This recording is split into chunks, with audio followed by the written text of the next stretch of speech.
Hello hello साथीहरू घर आएर धान काट्न थालियो। हाम्रो त धान काट्न थालियो, तपाईँहरूको बेला भयो।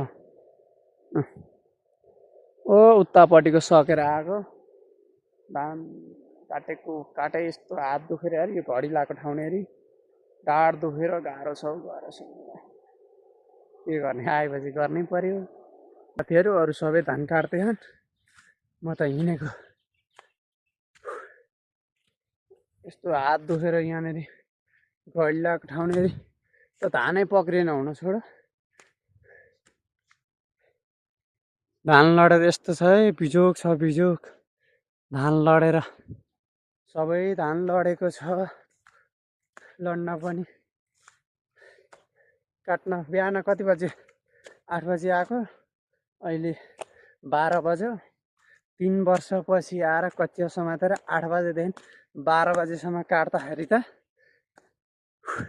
उनी भइसक्यो। हातले धानै समात्न छोड्यो, ढाड दुखेर यस्तो यस्तो तनाव छ, सकिँदैन यार। भोलिदेखि त म आउँदिनँ होला। हिजो पनि घरमै बसेको, आज पनि नजा भन्दै हुनुहुन्थ्यो मम्मी बाबाले त। होइन, म खेत पनि हेर्छु, अलिअलि काट्छु भनेर खेत झरेको झन्डै मरियो। अब हिँडेको घरतिर हेर्नु, धान लडेर यो काटेको होइन, सबै लडेको छ धान। हाम्रो यस्तो छ खेतहरू पनि, धान लडेर यस्तो छ। हेर, पानीहरू धान लडेर पुरै लिपिएको छ।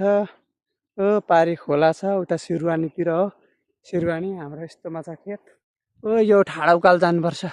ओ माथि थुम्का भन्दा अलि उतापट्टि पर्छ। खेतबाट 10 मिनट जति लाग्छ घर पुग्नलाई चाहिँ।